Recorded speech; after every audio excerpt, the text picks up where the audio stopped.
What's up, everybody? We're back with another Manchester United game day review. We had just watched the Manchester United versus Brighton game in the FA Cup today.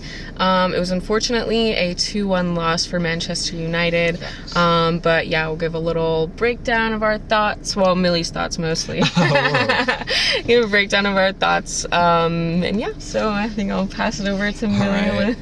Yeah, well, getting straight into it, obviously disappointing to see Manchester United lose a game and bow out of the FA Cup. I think the reality is the only reason that we have so little football this year is because of our former manager and his tactics, right? Like, at the end of the day, this guy tried to frame it as if it was a good thing that we weren't in Europe. So again, now we only play once a week. So you could even argue that the lack of games, it also feeds into why we're not prepared for games like this. So I think my point in bringing that up is that the damage that Amorim has done to this squad, to the confidence of the players, to the way the players play, to the way the players approach games, that damage that he's done, it has to be undone, right? Like, it's going to take time for these players to unlearn these bad habits, unlearn the shit football, unlearn like the things that Amorim tried to instill in them. So it's going to be a process of these players relearning how to play the sport properly, relearning how to fit into this formation properly.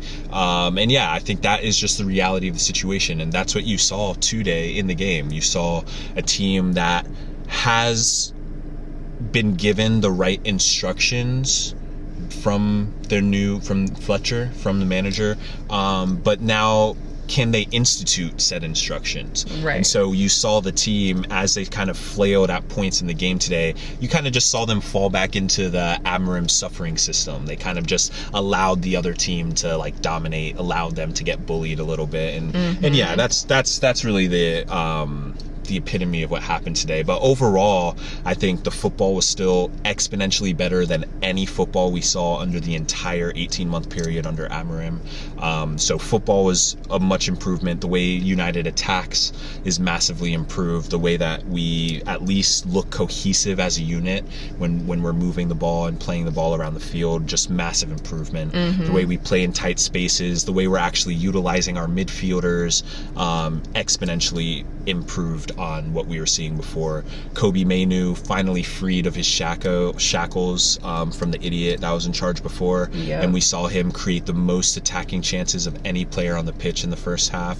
We also saw him with the most passes into the final third, and we also saw him with plenty of defensive actions. So once again, just proving that Amorim had absolutely no clue what he was talking about. Of course not. And Kobe Mainu is exactly who we knew he was, and had it not been for the silly yellow card that he picked up, you know, he might have probably played more of the match. Yeah. So, because Ugarte was an absolute no factor. Mount was an absolute no factor. So yeah, I think like getting players like Ahmad, like Brian Membo, when they come and rejoin the team, we're going to be bolstered a lot, you know, like imagine instead of Mount on the outside of our attacking three, it's Ahmad, right? Then you actually have a player who can draw defenders out of positions, who can actually take players on, who can actually take shots and do those sorts of things. It's going to be a lot more of a disruption for a defensive team to deal with than a player like Mason Mount. Right. So, wow. And what like a thing for Ahmad and Mbeumo to come back to from the AFCON. Yeah. A whole new, like, I mean, a whole new everything. Yeah. Manager's gone. Yeah. I mean, I wonder how they're feeling about that. I mean, based on the way the two of them were playing and looking on the field when they left, I assumed that they were going to be ecstatic. Yeah. I think Brian, especially Membo, has the most to gain out of our new system. I think it actually will allow him to like score some serious goals. Because Brian, like Membo is a goal scorer. That's what people forget. He is a goal scorer. So I think him playing in a new system, Ahmad playing with the 4-3-3, I think we're finally going to actually start seeing the true potential of these players. I think, you know, Cunha, we still haven't quite seen it in this new formation yet. But I think, again, it's just because he has to unlearn all of the terrible habits that he's been picking up on for a year. So. Well, right. And like also, like we talk about, or we're talking about before they sacked the manager, about how he would be basically defacing all of the players in his press conferences and Yeah, everything. Like, it's going to take everyone time to build their confidence back up with a manager who actually supports them and doesn't, like, I don't know. Hang them out to dry. Yeah, hang them out to dry. Yeah, that's really the reality. I mean, Amorim, he was anti-accountability, right? So he dodged accountability at any turn he could and did his best to pass that on to the players. But now we're seeing Manchester United, and Fletcher's already done it. Like, he's already come out and said Shea Lacey has an important future at Manchester United. You know, he's already started undoing some of the damage that Amorim has done with, like, reinforcing the academy, giving the academy players more confidence, giving them actual playing time. So I think that vote of confidence from our interim manager is also, like, gonna kind of help reinstate. But yeah, to like our point, like, players, the psychological part of football is also massively important. And so when you have a manager who is, you know, throwing your teammates under the bus, it messes with you psychologically, because you're always playing on eggshells, assuming that you could be the next person to get tossed 100%. Under there. And so players like Cunha, players like that are in these key positions, they're gonna need some time to, like, decompress, de-stress, get all of that negativity, get all of that suffering out of their bodies, and then we're gonna see them turn around very quickly. But I do think, from the club standpoint, what Manchester United could do to really help the team right now, they can make the decision about the interim manager or the caretaker manager who's going to get us to the end of the season. Let us know what the plan is going to be. Let the players know what the plan is going to be, so that we can start, you know, making those positive steps with said manager as we're continuing out this rest of the season. Because again, like, we want today to really remain as like a fluke, but the reality is Manchester United plays Arsenal and Man City next. Big games. So very big games, and again, like, we're Manchester United, so we expect to win one or both of those games. Right. Like, there isn't really going to be ever an excuse of, oh, this is going on, oh, we're missing blah, blah, blah. Oh, no.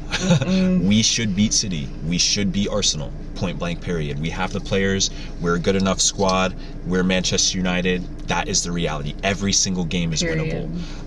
And so there is no excuse going into these games coming up.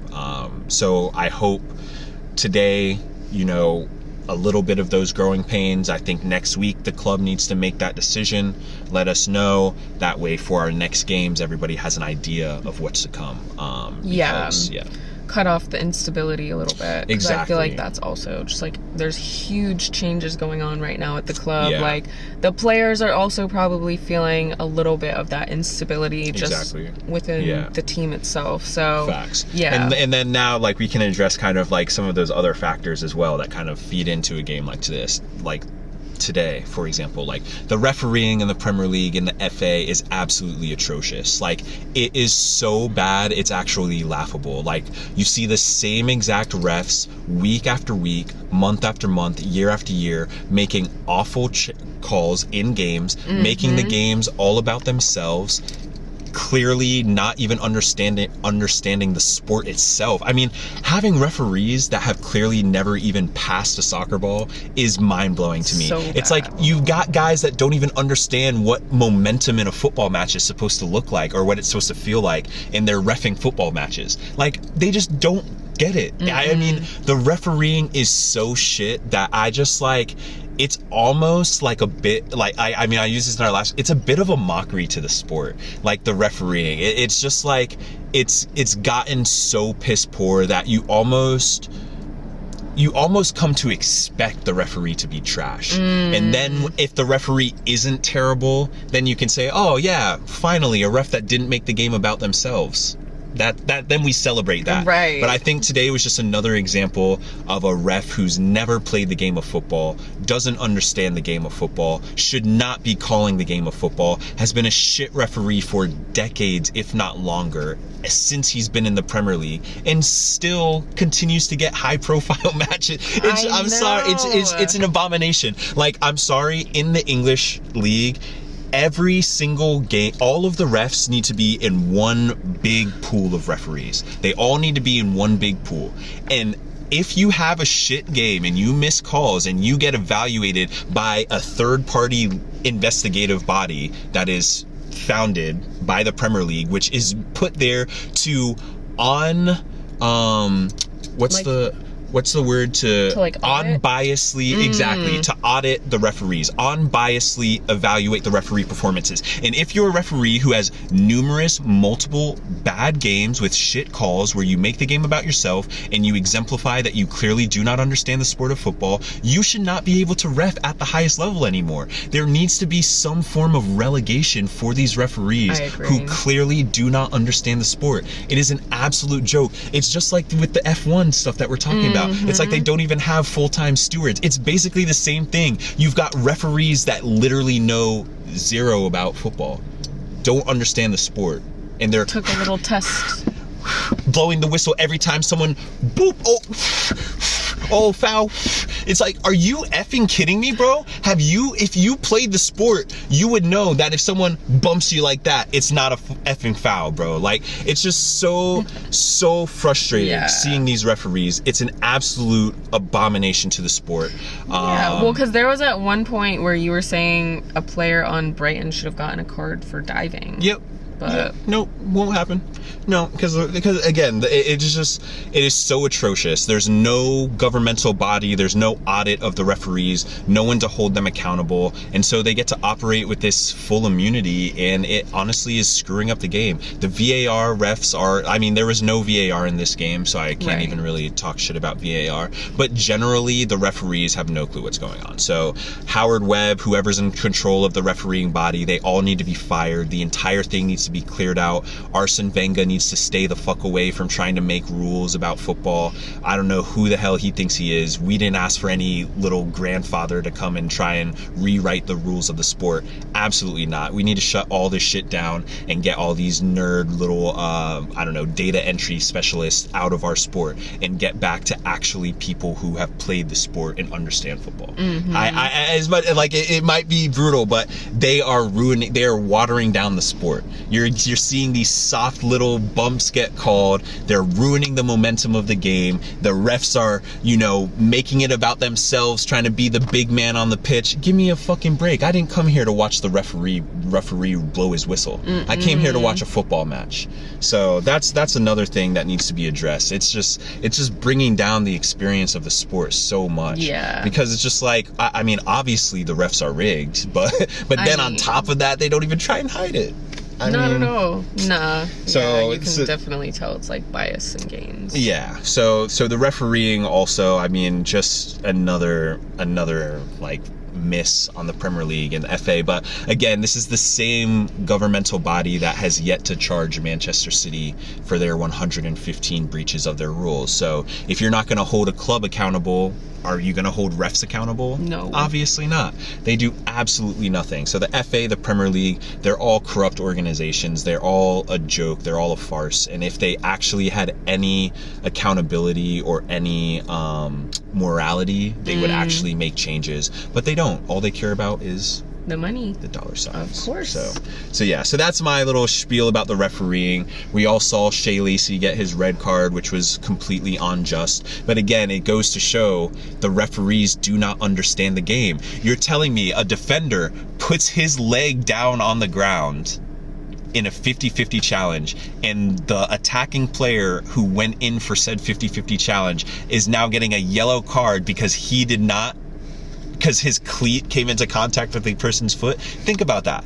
It is, if you played the sport, you would realize that the defender put his body in a dangerous defensive position. Yeah, why are you putting your knee on the ground? Exactly. That has nothing to do with Shea Lacey, who went in for the 50-50 fully 100% fairly, and he got a yellow card for that. And that is the difference of decent refereeing impacting the outcome of a game and idiotic refereeing that has a guy who has no business being a ref.